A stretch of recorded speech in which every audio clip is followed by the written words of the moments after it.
Hello friends यहाँ पे हम लोग एनसीईआरटी मास्टर सीरीज में जो क्लास 7 का हम लोग स्टार्ट किए थे उसका 4 चैप्टर ऑलरेडी हम लोग कंप्लीट कर चुके हैं। अब इस वीडियो में हम लोग देखेंगे अगला जो चैप्टर है क्लास 7 का जो 5वां चैप्टर है, जिसमें हम लोग जानेंगे फिजिकल और केमिकल चेंज क्या होता है। तो ये बहुत ही इंपोर्टेंट चैप्टर है और इसमें बहुत सारा चीज हम लोग नया सीखेंगे जो हो सकता है आप इसके बारे में उतना अच्छा से नहीं जानते हैं। तो चलिए स्टार्ट करते हैं और इस चैप्टर का एक एक इंपोर्टेंट पॉइंट्स को हम लोग समझते हैं। तो जैसा कि आप सभी जानते हैं, हम आपके लिए आपके डिमांड पर class 6 to 12 NCERT science series start किए हैं। ये स्पेशली किसके लिए है?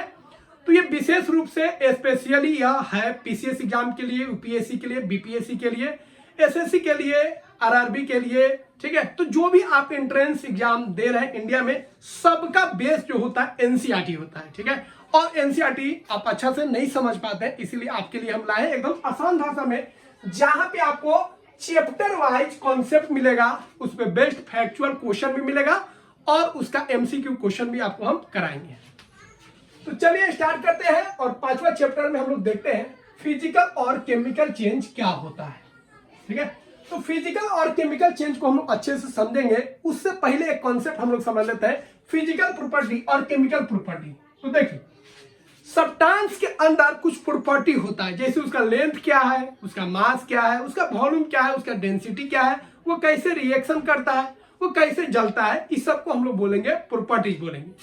तो प्रॉपर्टी जो होता है वो दो तरीके से हो सकता है सब्सटेंस का, एक फिजिकल प्रॉपर्टीज होता है और एक केमिकल प्रॉपर्टीज होता है, ठीक है। अब इसमें बहुत सारा कंफ्यूजन हो जाता है।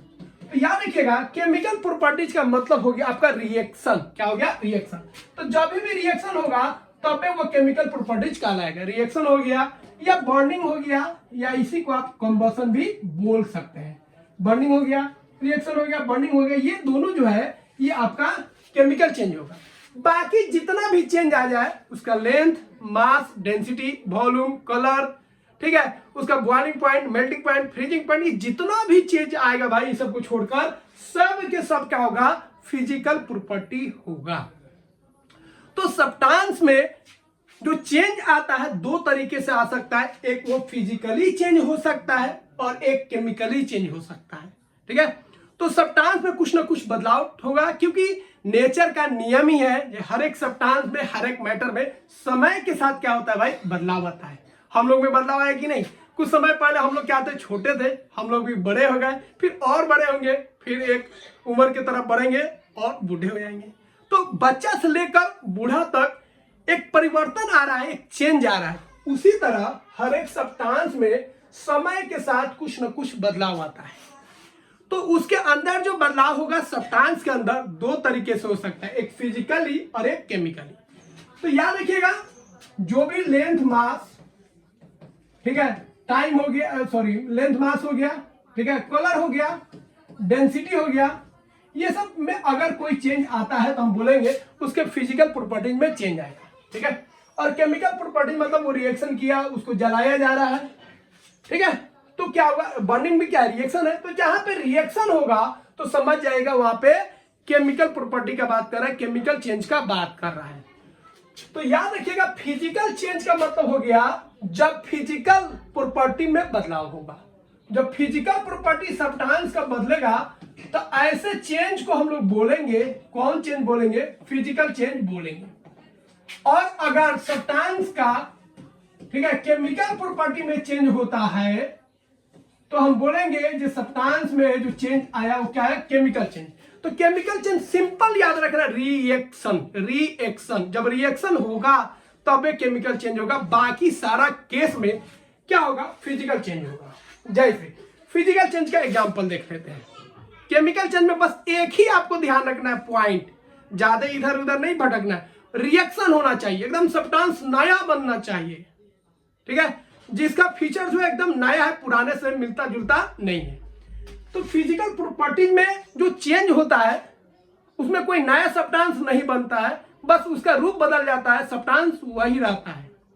जैसे किसी सब्सटेंस का अगर आप लेंथ पता कर रहे, लेंथ क्या है, ठीक है, उसका मास क्या है, उसका डेंसिटी क्या है, उसका वॉल्यूम क्या है, उसका बॉइलिंग पॉइंट क्या है, उसका फ्रीजिंग पॉइंट क्या है, सॉलिड है, गैस है, लिक्विड है, ये जितना भी प्रॉपर्टीज का बात कर ले यहाँ पे कोई रिएक्शन नहीं हो रहा है, इसीलिए ऐसे प्रॉपर्टीज को जो चेंज हो रहा है उसको हम लोग क्या बोलेंगे, फिजिकल चेंज बोलेंगे। ठीक है, तो याद रखना है फिजिकल चेंज में क्या होता है भाई, फिजिकल प्रॉपर्टीज में बदलाव आता है, उसके शेप में, साइज में, कलर में, और उसका जो अवस्था है, स्टेट है, उसमें क्या होता है, बदलाव होता है। वैसे चेंज को हम लोग फिजिकल चेंज बोलते हैं। ठीक है,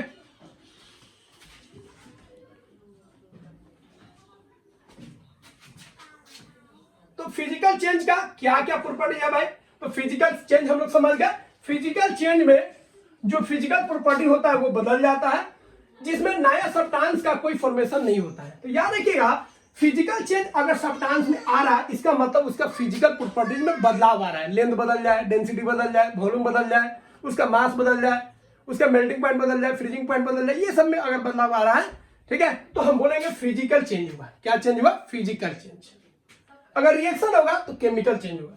फिजिकल चेंज में क्या क्या होता है भाई, तो सब्सटेंस में अगर फिजिकल चेंज होगा, इसका मतलब कोई नया सब्सटेंस का फॉर्मेशन नहीं हुआ है, जो सब्सटेंस बन रहा है उसका रूप बदल जा रहा है, उसका फॉर्म बदल जा रहा है, लेकिन सब्सटेंस का जो कंपोजिशन था, जो केमिकल कंपोजिशन था, वो सेम टू सेम था।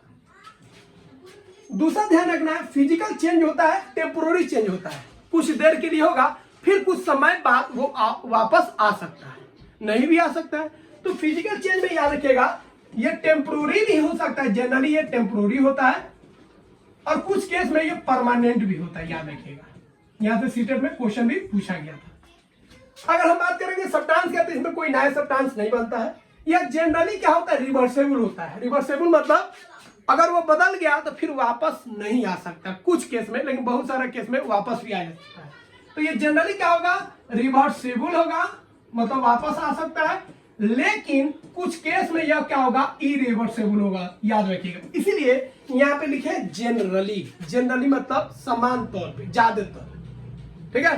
लेकिन कुछ ऐसा भी फिजिकल चेंज होता है जो इरिवर्सेबल है, उसको एग्जांपल देके आपको बताते हैं। तो देखिए, अब आपको ध्यान रखना, कोई सब्सटेंस का टूटना, फूटना, कूटना, लूटना, ठीक है, उसको फोड़ दीजिए, काट दीजिए, उसको पिघला दीजिए, उसको सॉलिड से लिक्विड बना दीजिए, लिक्विड से गैस बना दीजिए, फिर वापस ले आइए, ये जितना भी चेंज है, सब चेंज को हम लोग बोलेंगे, क्या बोलेंगे, फिजिकल चेंज, क्योंकि यहाँ पे कोई रिएक्शन नहीं हो रहा है।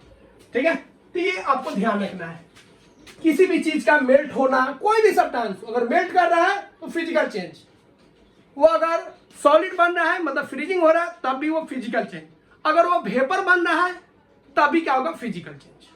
तो स्टेट में कोई भी बदलाव होगा फिजिकल चेंज बोलेंगे। बॉइलिंग हो गया, कोई गिलास को तोड़ दो, फोड़ दो, काट दो, तोड़ दो, सब के सब क्या होगा, फिजिकल चेंज। ठीक है, कोई सॉल्यूशन बना लिया, चीनी को पानी में घोल दो, ठीक है, शरबत बना लो, कुछ भी बना लो भाई, सॉल्यूशन जो होगा फिजिकल चेंज होगा, क्योंकि वहां पर रिएक्शन नहीं हो रहा है। लेकिन अगर रिएक्शन हो गया तो क्या होगा, तो वो केमिकल चेंज होगा। तो केमिकल चेंज याद रखिएगा तबे होगा, कब, जब रिएक्शन होगा तब। तो याद रखना है, फिजिकल चेंज होता है, टेम्पोररी चेंज होता है, कुछ देर के लिए होगा, वापस फिर रिवर्स कर सकता है।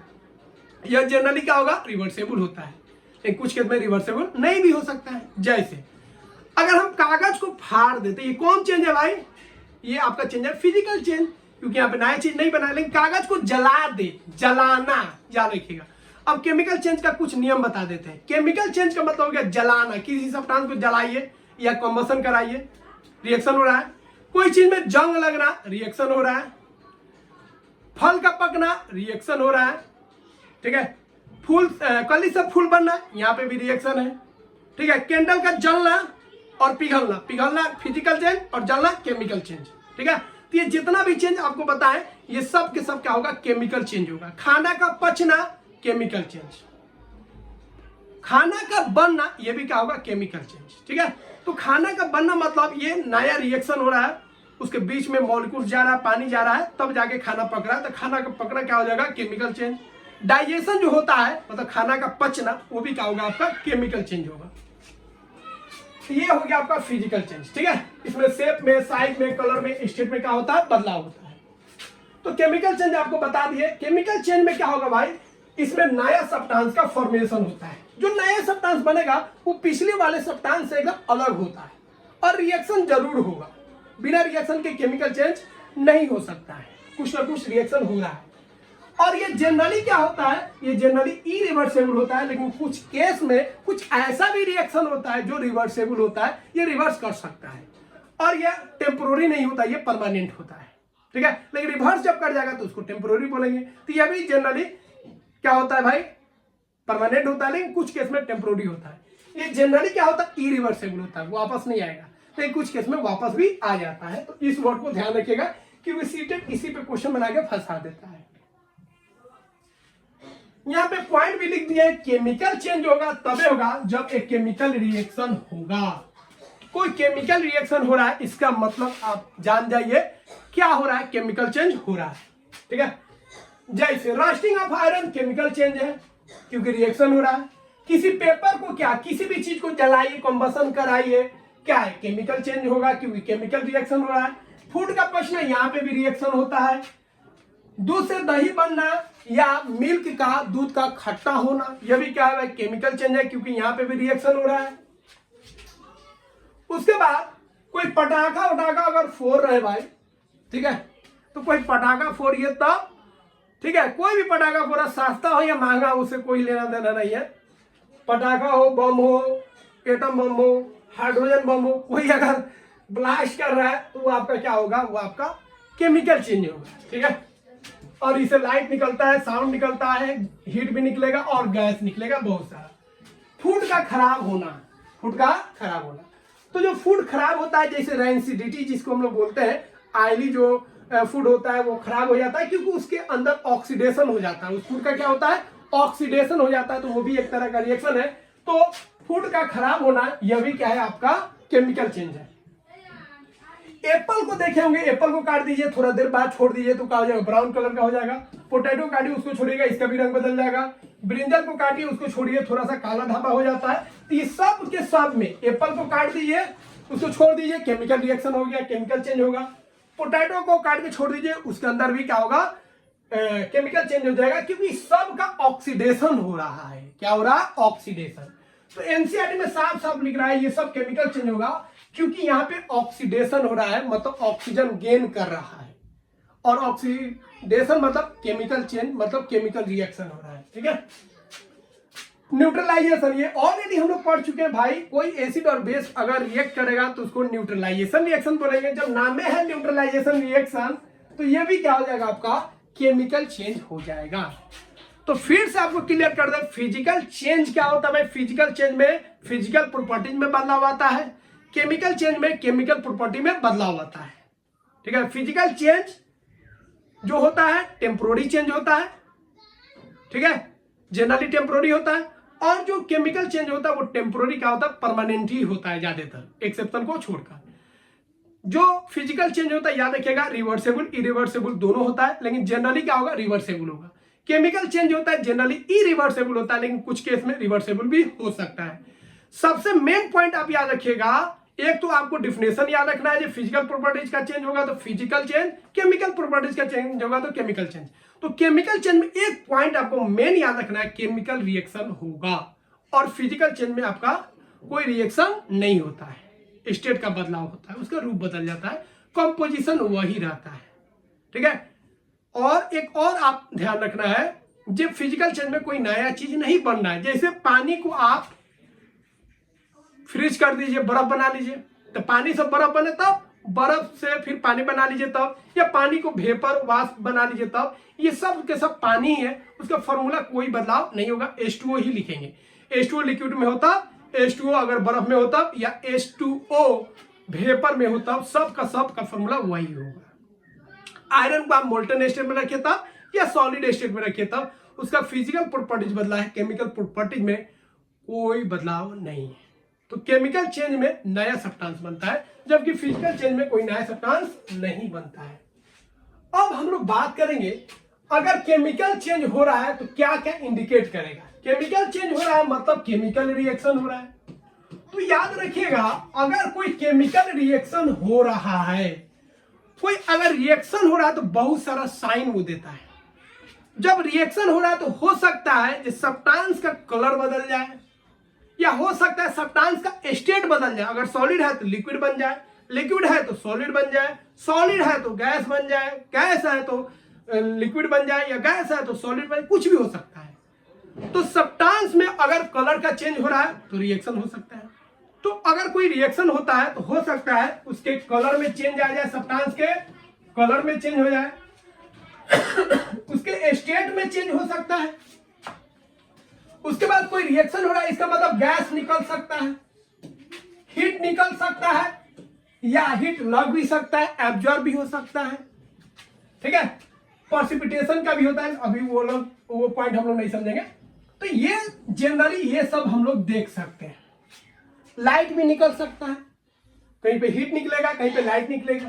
ठीक है, तो इस तरीके से बहुत सारा चेंज हो सकता है जब केमिकल रिएक्शन होगा। जैसे पटाखा अगर बजता है तो हीट भी निकलता है, लाइट भी निकलता है, साउंड भी निकलता है, साउंड भी रिलीज हो सकता है।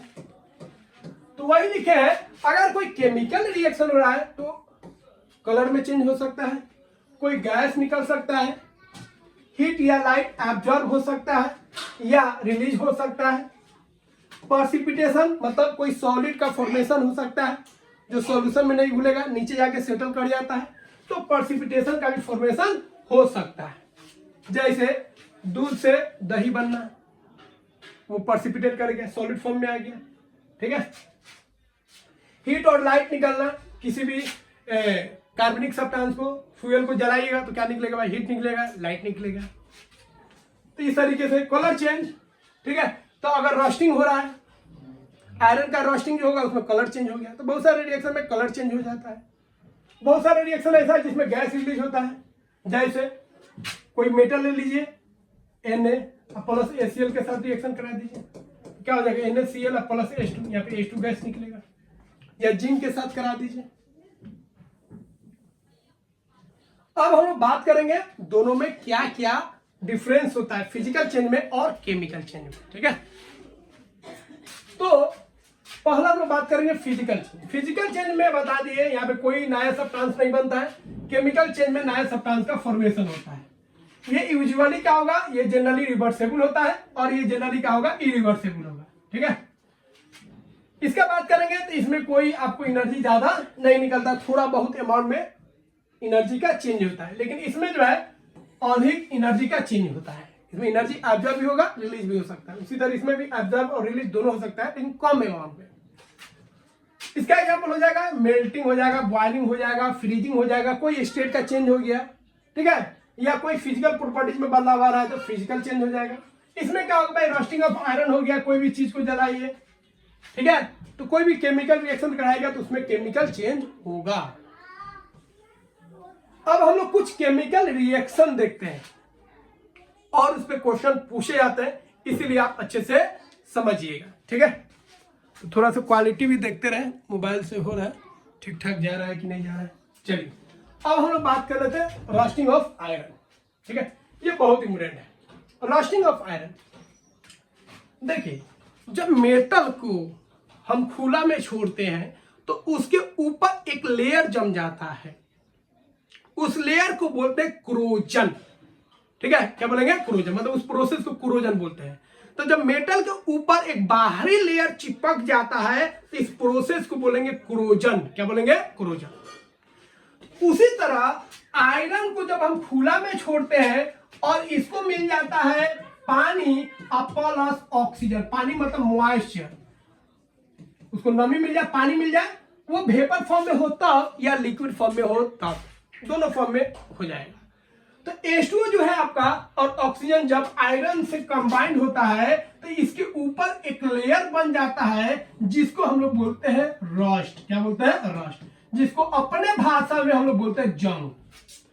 तो जंग क्या है, रस्ट क्या है, लोहा के ऊपर एक परत है और ये परत कब बनेगा, जब लोहा रिएक्शन करेगा H2O से और O2 से। ठीक है, तो ध्यान रखिएगा, इसी को बोलेंगे रस्ट। और रस्ट का फॉर्मूला क्या होता है, यह होता है Fe2O3.X H2। यहाँ पे H2O का अमाउंट है, वो डिपेंड करेगा कितना है। ठीक है, तो आयरन ऑक्साइड ही फॉर्मूला होता है, आयरन ऑक्साइड को ही क्या बोलते हैं, रस्ट बोलते हैं। अब बरसात के दिन में देखिएगा जंग जो होता है बढ़ जाता है, लोहा हुआ पर जंग ज्यादा लगता है। क्यों भाई? क्योंकि उसको सफिशिएंट अमाउंट में मॉइस्चर मिल रहा है और ऑक्सीजन हिले है, तो ऑक्सीजन है और मॉइस्चर उसको ज्यादा मिलता है, इसीलिए बरसात के दिनों में जो जंग होता है वो ज्यादा लगता है। ठीक है, अब ध्यान रखिएगा दोनों होगा तब, केवल कोई एक ही हो तो जंग नहीं लगेगा। केवल पानी मिला ऑक्सीजन नहीं मिले तो नहीं हो पाएगा, और पानी ही केवल मिल रहा है तब भी उसमें ऑक्सीजन घुला हुआ है, तब भी उसमें रस्ट लग जाएगा। लेकिन बाहर है और पानी भी मिल रहा है और ऑक्सीजन भी मिल रहा है, तो भरपूर मात्रा में क्या होगा, उसमें जंग लग जाएगा। ठीक है, अब कुछ पॉइंट जो एनसीईआरटी आपको बताता है जो समझ में नहीं आता है उसको समझ लीजिए। तो रस्टिंग के लिए भाई दो चीज होना अनिवार्य है, एक तो मॉइस्चर जो वाटर हो गया वो जिस फॉर्म में रहे, लिक्विड फॉर्म में रहे तब या वेपर फॉर्म में रहे तब, दूसरा ऑक्सीजन का प्रेजेंस, दोनों में से कोई गायब होगा तो रस्टिंग नहीं होगा। तो आयरन के केस में रस्टिंग बोलेंगे, बाकी किसी मेटल का अगर ऊपर लेयर जम रहा है तो उसको हम लोग क्या बोलेंगे, उसको हम लोग क्रोजन बोलते हैं। तो क्रोजन रस्टिंग मतलब एक तरह का क्रोजन हो गया। ये स्पेशल केस है किस आयरन का, क्योंकि आयरन हर जगह है और आयरन के ऊपर जो जंग लगता है एकदम खास बात है, और उसके जंग लगने के कारण बहुत बर्बादी होता है भाई ना, बहुत सारा आयरन जो होता है खत्म हो जाता है। और ये जो लेयर होता है रस्ट, इसको खोखला करते जाता है, याद रखिएगा खोखला कर, इस पे बार बार क्वेश्चन पूछता है, जब रस्ट लगता है, अब रस्ट लग गया अगर वहां पे तो उसका वजन बढ़ा कि घटा। अब अलग अलग एग्जाम वाला अलग अलग आंसर देता है, लेकिन इसका सही आंसर आपको ध्यान रखना है, जो आयरन के ऊपर जब रस्ट लगता है तो पहले उसका वजन बढ़ाएगा, क्योंकि यहाँ पे केमिकल रिएक्शन हो रहा है, बहुत सारा सब्सटेंस उस पर जमा हो रहा है, ये सारा सब्सटेंस उस पर जमा होगा तो आयरन का वेट क्या होगा, बढ़ जाएगा, थोड़ा सा बढ़ जाता है। फिर जब वो झड़ता है, लेयर झड़ने लगता है तो क्या होगा भाई, फिर उसका वजन घट जाएगा। ये बीपीएससी में भी पूछा गया है। तो जब रस्टिंग होगा तो लोहा का वजन पहले बढ़ेगा, फिर क्या होगा, घट जाएगा। तो यह एक ऐसा लेयर होता है जो आयरन को खोखला कर देता है, खा जाता है, उसको धीरे धीरे धीरे धीरे खत्म कर देता है। तो मेटल के ऊपर अगर याद रखिएगा लेयर बन रहा है तो वो प्रोटेक्टिव भी हो सकता है, डिस्ट्रक्टिव भी हो सकता है। जैसे मैग्नीशियम और अल्युमिनियम, याद रखिएगा मैग्नीशियम और अल्युमिनियम के ऊपर, मैग्नीशियम के ऊपर मैग्नीशियम ऑक्साइड और अल्युमिनियम के ऊपर अल्युमिनियम ऑक्साइड, ये जो लेयर बनता है यह मेटल को सेफ करता है, बचाता है, खोखला नहीं करता है। मैग्नीशियम ऑक्साइड मैग्नीशियम को बचा के रखेगा, अल्युमिनियम ऑक्साइड अल्युमिनियम को बचा के रखता है। बाकी जनरली मेटल का जो होता है वो उसको क्या करता है, खोखला कर देता है, जंग बना लेता है, मतलब उसके ऊपर एक लेयर बना लेगा, धीरे धीरे उस मेटल को खत्म कर देता है। ठीक है,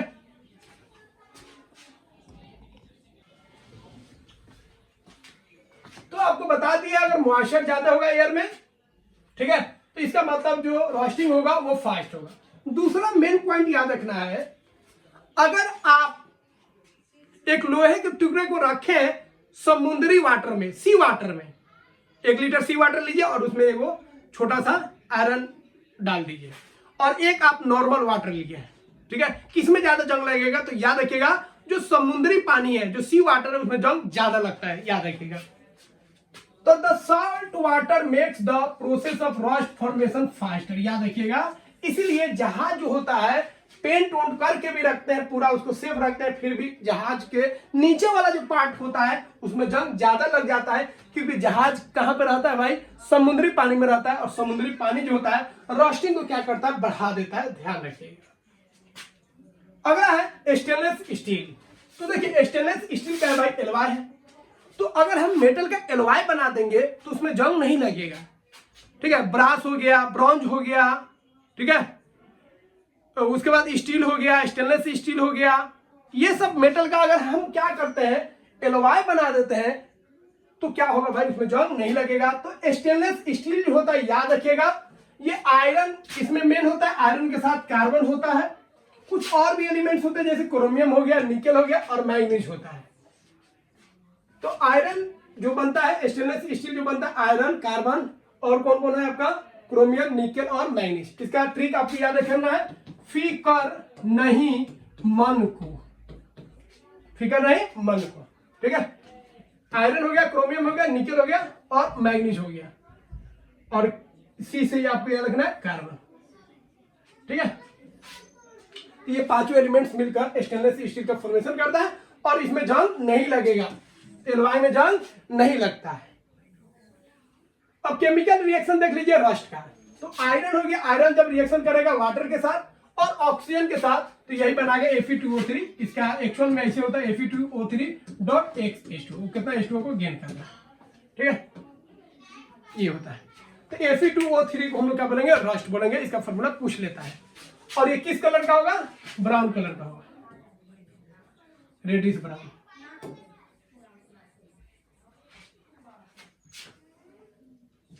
अब रस्टिंग से हम लोग कैसे बच सकते हैं? तो रस्टिंग से बचने के लिए बहुत सारा उपाय है। या आप पेंट कर दीजिए, वायरिंग कर दीजिए, या ग्रीसिंग कर दीजिए, सबका अलग अलग मतलब। सब जगह आप पेंट नहीं कर सकते हैं। अगर वो मशीन के अंदर का पार्ट है तो पेंट करना मुश्किल है, तो वहां पे ग्रीसिंग कर देते हैं या आयरिंग कर देते हैं। साइकिल में है भाई, जो चल रहा है चेन, ठीक है, उसमें रस्ट लग सकता है, तो वहां पे आप पेंट थोड़े कीजिए, पेंट कीजिएगा तो फिर चलेगा इसे। तो वहां पे क्या करते हैं, ग्रीसिंग कर देते हैं, आयरिंग कर देते हैं।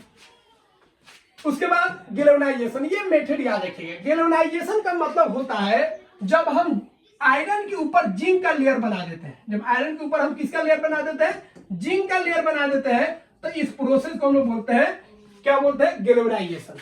गैल्वेनाइजेशन का मतलब हो गया आयरन के ऊपर किसका लेयर बनाना, जिंक का लेयर बनाना।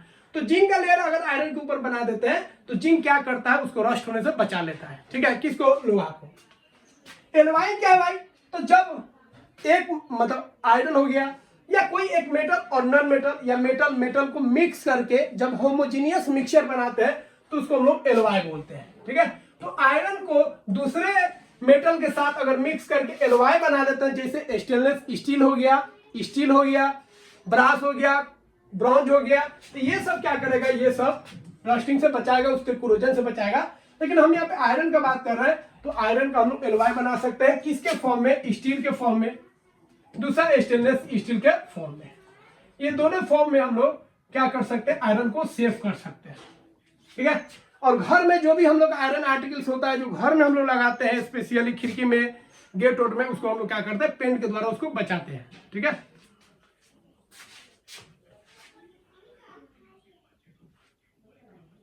अगला हम लोग देखेंगे एक इंपोर्टेंट पॉइंट, इसको हम लोग देख लेते हैं, ठीक है। थोड़ा सा इसको नीचे आ देते हैं। तो कैसा लग रहा है जरूर बताइए, समझ में आ रहा है कि नहीं आ रहा है, ठीक है। समझ में तो आ ही रहा होगा, फिर भी कोई दिक्कत है तो जरूर बताइए।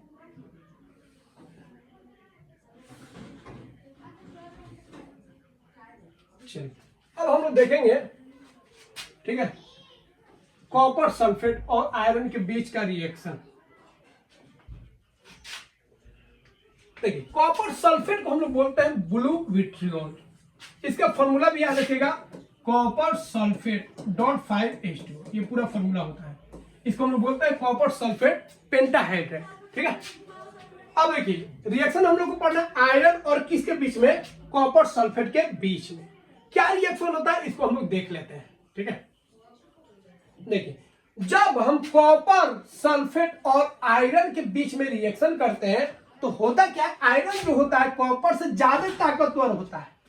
आयरन यहाँ पे बहुत दबंग होता है, कॉपर को बोलेगा भाग एजेंट है, मतलब कॉपर का जो गर्लफ्रेंड है सल्फेट उसको हटा लेता है, खुद चिपक जाता है। तो कॉपर अपना चिपका है सल्फेट के साथ, आयरन आएगा बोलेगा भाग, तू कॉपर को भगा देगा और खुद सल्फेट के साथ क्या होगा, चिपक लेगा।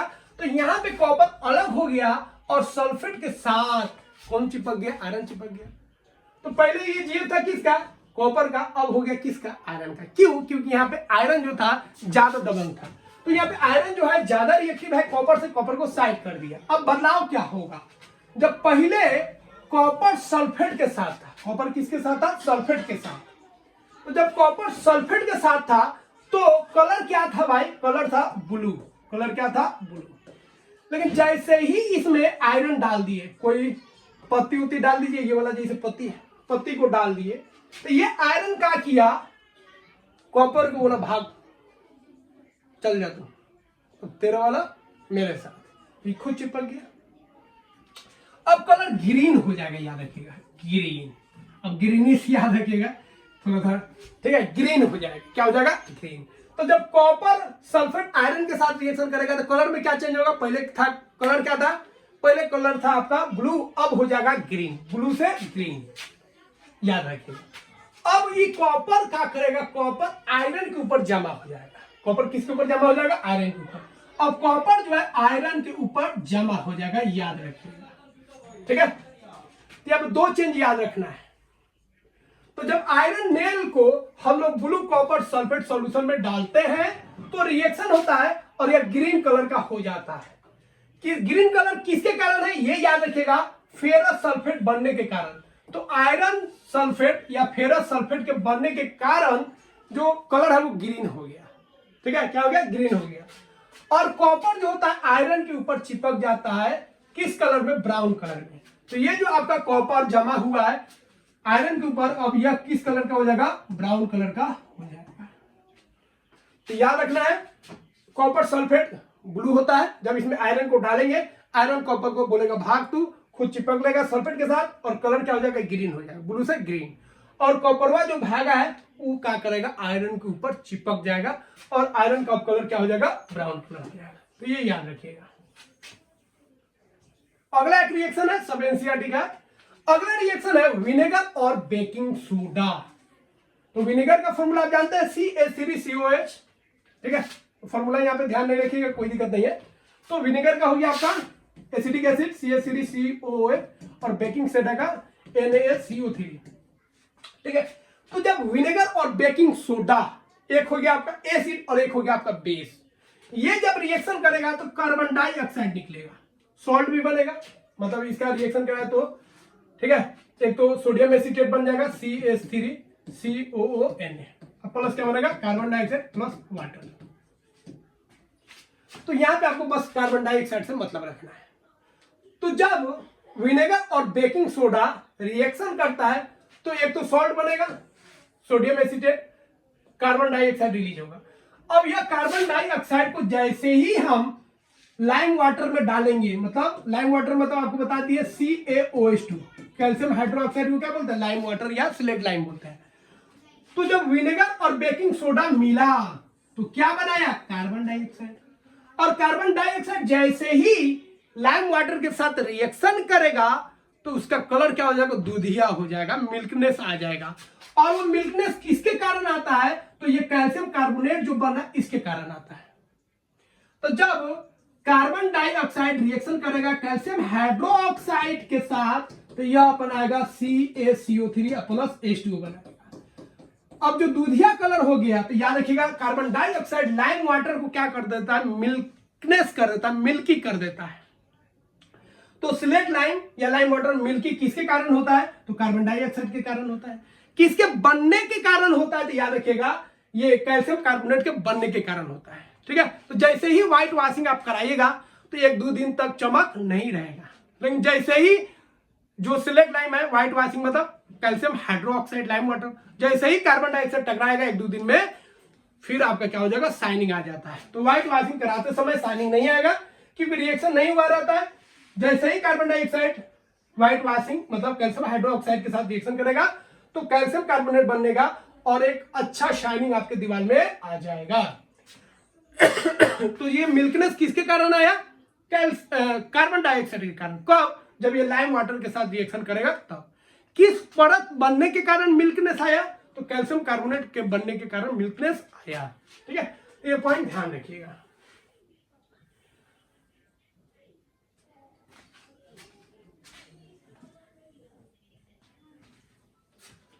अब हम बात करेंगे एक प्रोसेस क्रिस्टलाइजेशन।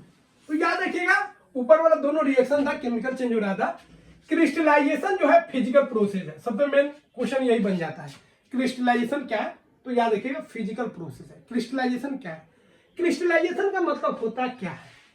तो देखिए चीनी जो देखे है उसका जो सॉलिड फॉर्म में देखे उसी को क्रिस्टल बोलते हैं। क्या बोलते हैं? क्रिस्टल। जो नमक देख रहे हैं वो क्रिस्टल हो गया, मतलब सॉलिड फॉर्म अगर सब्सटेंस का है तो उसको क्रिस्टल बोलेंगे। उसको पानी में डाल देंगे तो उसका सॉल्यूशन फॉर्म हो जाएगा। तो अगर चीनी अगर हम घोल दिए या कॉपर सल्फेट घुला हुआ है तो कैसे कॉपर सल्फेट को फिर से वापस लाएंगे, उसी मेथड को हम लोग क्रिस्टलाइजेशन बोलते हैं। The process in which pure solid substance are obtain in the form of crystal from their solution. किसी सॉल्यूशन से, ठीक है, किसी सॉलिड का सॉल्यूशन है, उस सॉलिड को अगर आप फिर से वापस ले आते हैं तो इस प्रोसेस को हम लोग क्या बोलते हैं? क्रिस्टलाइजेशन बोलते हैं। तो किसी सॉलिड का अगर सॉल्यूशन है, उस सॉल्यूशन से फिर वापस आप सॉलिड को ला दिए, तो उसको हम लोग बोलेंगे, क्या बोलेंगे, क्रिस्टलाइजेशन बोलेंगे। तो यहाँ पे हम लोग को क्रिस्टलाइजेशन करना है कॉपर सल्फेट का, मतलब कॉपर सल्फेट किसी सॉल्यूशन में घुला होगा, फिर से वापस हमको कॉपर सल्फेट को वापस ले आना है। तो क्या क्या करना है देख लीजिए। सबसे पहले क्या करना है, एक बर्तन लेना है और उसमें आपको डाइल्यूट सल्फ्यूरिक एसिड को ऐड कर देना है, ठीक है। 2 boiling water in a beaker, एक पानी ले लीजिए, ठीक है, वाटर हो गया। इस वाटर में, इस पानी में आपको डालना है सल्फ्यूरिक एसिड और इसको खूब गर्म करना है। क्या करना है, खूब गर्म करना है। फिर धीरे धीरे इसमें ऐड करना है कॉपर सल्फेट। क्या ऐड करना है, कॉपर सल्फेट, और खूब मिलाते रहना है तो घुल जाए। कॉपर सल्फेट मिला दिए और उसको घोल देना है हिला हिला के, ठीक है। उसके बाद क्या करना है भाई, अब ये जो सॉल्यूशन पूरा घुल गया, पहले क्या करना है, पानी लेना है, उसमें सल्फ्यूरिक एसिड डालना है, ठीक है। उसके बाद उसमें कॉपर सल्फेट को डाल के खूब मिला लेना है। मिलाने के बाद, ठीक है, ऊपर आपको बता चुके पानी डालते समय पानी और सल्फ्यूरिक एसिड को डाल के पहले गर्म करेंगे, बॉयल कर देंगे, फिर उसमें कॉपर सल्फेट को डालेंगे और खूब मिक्स करेंगे। मिक्स करने के बाद आपको कुछ देर के लिए छोड़ देना है, ठंडा हो जाए। क्या हो जाए, ठंडा, भाई ठंडा हो जाए, बहुत गर्म हो गया, ठंडा हो गया। ठंडा होगा तो कुछ समय बाद आप देखिएगा इसमें कॉपर सल्फेट का छोटा छोटा टुकड़ा आपको नजर आएगा। फिर इसको फिल्टर कर लीजिए तो पानी बाहर आ जाएगा और कॉपर सल्फेट आपका छना जाएगा फिल्ट्रेशन में। तो इस तरह हम लोग कॉपर सल्फेट का क्रिस्टल को प्राप्त कर लिए। क्या करना है समझ गए, पहले पानी लेना है, उसमें H2SO4 डालना है, बॉयल करना है, फिर कॉपर सल्फेट को डाल के घुला देना है, ठीक है। फिर उसको धीरे धीरे ठंडा होने देना है, छोड़ देना है, छेड़छाड़ नहीं करना है। फिर आपको कॉपर सल्फेट दिख जाएगा। नहीं दिखेगा तो कुछ इंतजार कीजिएगा, घबराइएगा नहीं, ठीक है। एनसीईआरटी बोल दिया है कि घबराना नहीं है, कुछ देर बाद भी दिख सकता है। अब देखिए मैग्नीशियम का रिबन का जलना, तो मैग्नीशियम जो होता है जनरली रिबन फॉर्म में मिल जाता है। तो मैग्नीशियम को जलाते हैं, मतलब ऑक्सीजन के साथ इसको कंबाइन कराते हैं, तो ये मैग्नीशियम ऑक्साइड बनता है। कि बहुत ही मतलब जोरदार रोशनी, व्हाइट फ्लेमिंग के साथ ये जलता है, पूरा चमकदार रोशनी, चमक रहता है व्हाइट कलर का। तो जो मैग्नीशियम जलता है, धू धू के जलता है, पूरा चमकदार रोशनी इससे निकलता है। और यह जो आपका ये जो क्या बोलते हैं उसको, जो राख बनता है, वो मैग्नीशियम ऑक्साइड होता है, ठीक है। ये हो गया आपका मैग्नीशियम रिबन का ऑक्साइड। ये आस होता है, ठीक है, औस बोलिए जो बोलिए। तो औस जो है ये आपका क्या होगा, राख हो गया, ठीक है। अब इसका रिएक्शन जब पानी में कराते हैं, क्योंकि ये बेस होता है, तो क्या बनाता है, MgOH2 बनाता है, मैग्नीशियम हाइड्रोक्साइड। और याद कीजिए पहले वाला चैप्टर में पढ़ाए थे, इसी को हम मिल्क ऑफ मैग्नीशियम बोलते हैं। तो मैग्नीशियम को जला, मैग्नीशियम ऑक्साइड बना, जो राख हो गया। पानी में डालो तो ये मैग्नीशियम हाइड्रोक्साइड बनाएगा, और इसी को क्या बोलते हैं, मिल्क ऑफ मैग्नीशिया। ये आपको ऑलरेडी बता चुके हैं। कहाँ हो गया भाई, मच्छरों सब अलग डिस्टर्ब करता है।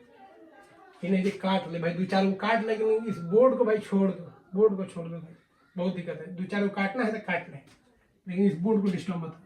फिर चला गया, ठीक है। इस बोर्ड में दिक्कत है, जहां मच्छर बैठेगा तो ये अपने आप सेंसिटिव हो जाता है प्रोग्राम शुरू। तो ये आपका हो गया milk of magnesia, milk of magnesia, याद रखिएगा। ये आपको बता चुके हैं, एंटी एसिड में काम आता है। जब ज्यादा खा पी लीजिएगा, 1-2 छिपा खा लीजिएगा, या ज्यादा स्पाइसी खाना, तो उसको न्यूट्रलाइज करने के लिए हम लोग बेकिंग सोडा या मिल्क ऑफ मैग्नीशिया का इस्तेमाल करते हैं, ठीक है। अब देखिए यहाँ पे रिएक्शन आपको बताइए दिए। अगला है न्यूट्रलाइजेशन रिएक्शन। इसे पहले वाले लेक्चर में ऑलरेडी हम समझा चुके हैं, तो इसको डिस्कस नहीं करेंगे। कंजर्वेशन ऑफ मास क्या होता है, इसको देख लेते हैं। कंजर्वेशन ऑफ मास का मतलब होता है, अगर कोई रिएक्शन हो रहा है भाई, तो जितना रिएक्टेंट का मास होगा उतना ही प्रोडक्ट का मास होगा। अब आप बोलेगा कागज को जला है, तो कागज था इतना 10 ग्राम था, 20 ग्राम था, 50 ग्राम, और जलाए तो 1 ग्राम नहीं हुआ। तो क्यों नहीं हुआ भाई, जो गैसवा उड़ रहा है उसका तो मास आप नहीं ना जोड़े, इसीलिए नहीं हुआ।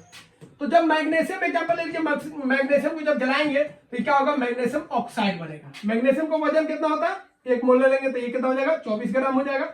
ऑक्सीजन 16 ग्राम हो जाएगा, 16 दूना 32 हो जाएगा, 2 है, तो ये 32 ग्राम हो गया। अब इसको जोड़ेंगे तो ये कितना हो जाएगा आपका, इसको थोड़ा बैलेंस कर लीजिए, क्योंकि बिना बैलेंस किए हुए नहीं करना है। अब इसको जोड़ेंगे तो कितना हो जाएगा आपका, मैग्नीशियम और प्लस ऑक्सीजन, ये हो जाएगा आपका 24 और प्लस 8 और गुने 2, कितना हो गया आपका 24 और 8 32, 32 दूना 64। ठीक है, 32 मैग्नीशियम का, इसका 16 24 40 40 गुना 80। तो देखिए यहाँ पे आपका 2 मैग्नीशियम है तो 2 गुना कर दीजिए, ये कितना हो गया 48, ये हो गया आपका 32, ये हो गया आपका 32, ये हो गया 48 और ये हो गया आपका 80। ठीक है, तो देखिए आइए, तो मतलब जितना रिएक्टेंट का मास होगा उतना ही प्रोडक्ट का मास होगा। कब? जब बैलेंस करके लिखिएगा तब। बैलेंस अगर नहीं होगा तो भाई बिगड़ जाएगा। बैलेंस फॉर्म में आपको लिखना है, क्योंकि बिना बैलेंस का रिएक्शन का इक्वेशन का कोई मतलब नहीं होता है। तो ये सारा कॉन्सेप्ट फिजिकल और केमिकल चेंज में भाई जो था उस सब के सब हम बता दिए। अब आपको क्या करना है, आप क्लास 7 के स्टूडेंट तो है नहीं, आप सीनियर स्टूडेंट है, बहुत दिन से तैयारी कर रहे हैं। ये सारे कॉन्सेप्ट पे क्वेश्चन हम 10 15 20 क्वेश्चन होगा, इसको कर लेना है। Which of the following is an example of physical change का एग्जाम्पल कौन है भाई? तो अगर सही से पढ़े तो सारा क्वेश्चन आपका बन जाएगा। इसका पीडीएफ हम डिस्क्रिप्शन में दे देंगे, उसको डाउनलोड कर लीजिएगा, बनाइएगा। अगर नहीं बना तो नीचे आंसर भी दिए हैं, उस आंसर से मिला लीजिएगा जो आपका सही है कि नहीं सही है। ठीक है, और जो भी डाउट्स होगा तो अगला वीडियो जब हम डालेंगे उसमें आप कमेंट कर दीजिएगा, हम आपको जो पॉइंट्स नहीं समझ में आया होगा, जो क्वेश्चन नहीं बनेगा वो क्वेश्चन हम करा देंगे। जैसे रस्ट का फॉर्मूला क्या है भाई, आप बता सकते हैं Fe2O3, तो सारा क्वेश्चन आप कर लीजिएगा क्योंकि ये चैप्टर वाइज आपका एमसीक्यू दिए हैं। तो आशा करते हैं भैया जो आपको अच्छा लगा होगा, सारा चीज समझ में आया होगा, बहुत मेहनत से बनाए हैं। और अभी तक एनसीईआरटी का पूरा यूट्यूब पर पूरा टॉपिक वाइज आपको चैप्टर वाइज नहीं मिलेगा, बहुत मेहनत से बना रहा है। इसीलिए आपसे रिक्वेस्ट है कि वीडियो को जरूर लाइक कीजिए, शेयर कीजिए और सब्सक्राइब करना तो भूलिए ही मत। ठीक है, और डेली आइए। और धीरे धीरे अभी लाइव नहीं कर पा रहा है क्योंकि नेटवर्क का भी प्रॉब्लम है और छोटा मोटा मोबाइल से बना रहे हैं। ठीक है, पूरा क्लियर नहीं आ पा रहा है, फिर भी कोशिश कर रहे हैं धीरे धीरे आप जुड़िएगा तो लाइव क्लास भी चलाएंगे। तो मिलते हैं अगले वीडियो में। जय हिंद।